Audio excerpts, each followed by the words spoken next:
Welcome back. Music students of Choiseul Secondary and Primary School were gifted with brand new state-of-the-art music equipment for a music center in the community. The charitable donation forms part of the ongoing effort by the Sandals Foundation to aid in the development of the island through community outreach projects. Sandals Grand St. Lucia Spa and Beach Resort hosted students and community members from Choiseul on Tuesday, January 21st for the official launch and handover of musical instruments for a music center. This was a designated Sandals team member project submitted and won by Training and Development Manager Marsha King.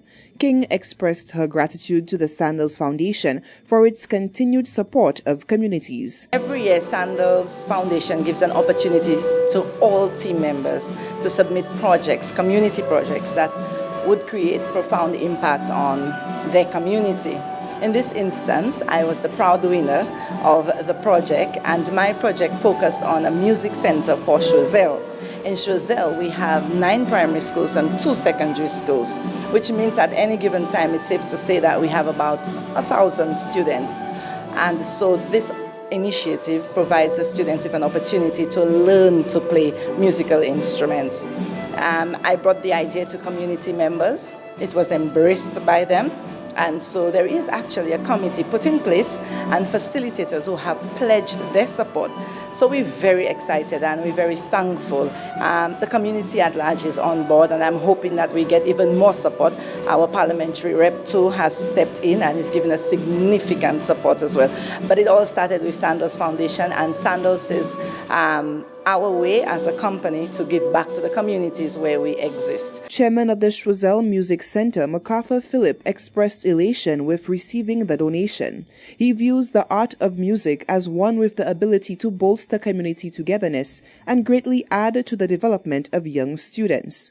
We are very elated. It is a concept we developed over 10 years ago, and we have been struggling to get support for the program. When Sandals came in, there was nothing we could do but really applaud the effort. So it's very, very critical, because a music program, although we have in the schools down in Choiseul, but these are limited. And we wanted to continue the after-school program to enhance whatever the kids do at school. So it is very, very crucial that we have received this donation from Sandals. Student from the Reunion Primary School, Rochelle Lafayette, conveyed her desire to become a talented musician while thanking Sandals Foundation for their charitable donation. My name is Rochelle Lafayette, student of the Reunion Primary School, a grade 4 student, and I'm here to receive musical instruments from Sandals Grant.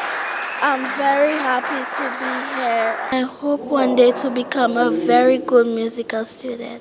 The handing over ceremony offered the students the opportunity to showcase their talented musical skills. The Sandals Foundation is a non-profit organization launched in March 2009 to help Sandals Resorts International continue to make a difference in the Caribbean. Reporting for Hot 7 News, I am Solange Alfred. The Improving Health Environment at PI Combined School project has received necessary funding from the government of Japan. On Thursday, the 16th of January, a signing ceremony was held, which saw both local and Japanese representatives present to officially commence the project. The government of Japan has come to the aid of the PI Combined School in the form of a grant valued at US $62,189, which will fund the Ministry of Education's Improving Health Environments at PI Combined School project. This project will see the construction of a new restroom facility and cafeteria, as well as much-needed renovations done in the school's staff room. At the signing ceremony held on Thursday, 16th January 2020, to officially commence the program, acting principal of the PI Combined School, Genevieve Chaldry Etienne, underscored the true value of the program to the lives and education of students. The government of Japan will be investing into the lives of our students and assist in the development of education at the PI Combined School. We feel honored and privileged to have been selected from many applicants, I'm sure, as recipients of this grant. On behalf of the staff parents and students of the students and the PI community, I would like to thank the government and people of Japan for your generosity. During the ceremony, MP for Choiseul Saltibus, Bradley Felix, personally expressed his gratitude to the government of Japan for their continued investments in St. Lucia's human resource at various levels. It is extremely gratifying to be present today at such a ceremony because there was once upon a time when grant funds and funds for various aid packages were flowing into small islands like ours. But these days, such funds are shrinking. All countries are now looking inward. The taxpayers are asking the governments to be accountable for how monies are spent. So when we see the commitment from the government and the people of Japan towards what's happening in our community, we need to be extremely grateful and say thank you very much, Ambassador. The Japanese delegation noted the commonality in the challenges facing St. Lucia and those previously faced in Japan, with promise for continued assistance. The delegation hopes to aid in the realization of an after-school program at the PI Combined School in the near future. For 7 News, I am Jacques Wooding. Export St. Lucia is echoing the views of Prime Minister Alan Chasney with regard to the importance of providing a cohesive front for St. Lucia's trade and tourism industries. CEO of Export St. Lucia, Sunita Daniel, reports several difficulties in the branding and recognition of St. Lucian products on the international market due to the emergence of copycat products in the form of off-brand, falsely marketed St. Lucian products. As rave reviews of St. Lucia's CMOS make their way through international markets, CEO of Export St. Lucia, Sunita Daniel, says the agency was alarmed by the immediate release of copycat products on the international market. She says various online grocery stores are riddled with St. Lucia CMOS dubbed products, which do not originate from the island or in the region for that matter. What we found is that some other persons have, not from St. Lucia, from elsewhere, have started selling their CMOS as St. Lucia CMOS, and it's not St. Lucia CMOS. So what we want to do is to ensure that it's branded properly and that it's certified by the St. Lucia Bureau of Standards as coming from St. Lucia.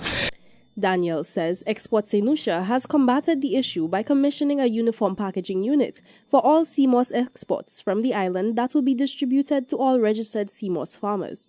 She says stakeholders must be diligent to ensure St. Lucia remains at the peak of international CMOS markets. I went to a meeting a few months ago and I was asked to talk about the CMOS experience, which I was doing, and by the time I had left the meeting, 2 days later, I learned of another country exploring CMOS production, and it's a much bigger country that can quickly overtake us. I think what we have, though, is that we have inherent characteristics of the quality of our waters, how it's been grown, and how we really package and so on. That's very different, and we must ensure that we keep those core competencies to ensure that our product really maintains its presence on the international market. The CEO of Export St. Lucia hopes to see farmers take initiative to ensure the market value of St. Lucia's CMOS remains high. Daniel says this can only be achieved by keeping a united front on international markets to ensure that farmers are not exploited for the highly sought-after product. For 7 News, I am Jacques Wooding. A one-day training held on Wednesday, the 15th of January, aimed to educate professionals within the consultancy industry on the basic elements required to conduct management consulting. More in this report. Backed by the Caribbean Institute of Certified Management Consultants and the Caribbean Export Development Agency, a one-day training workshop looked to equip participants with training to understand the fundamentals of ISO 20700 standard. The framework of this standard, as described by independent consultant and facilitator Geraldine Lendor-Gabriel, will allow participants to learn how to implement checklists for projects of varying scopes and complexities. Within a consulting profession, what it requires is that you hire people to utilize their expertise to provide you with services at a management level. And so, let us say you are into marketing, you are a marketing professional. You can provide marketing services as a consultant to a firm. You can as a media professional, you might be able to provide services related to the media industry, but you do that at a level where it is at a management level, so you are actually helping that organization do its work.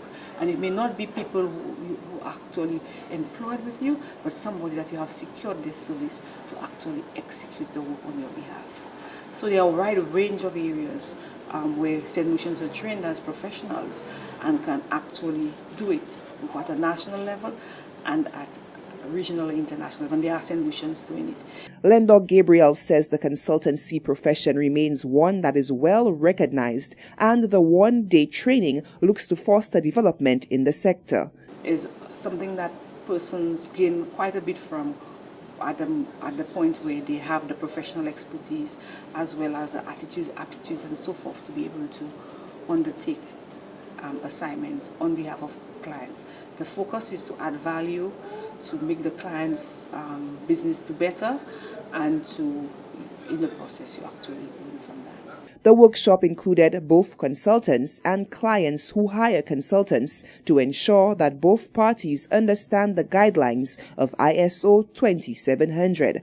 On completion of the course, successful participants will be entitled to use the credential sentence and logo signifying that they are competent in the implementation of these guidelines. Reporting for Hot 7 News, I am Solange Alfred. This is the Hot 7 TV Nightly News. Sports and weather are coming up after the break.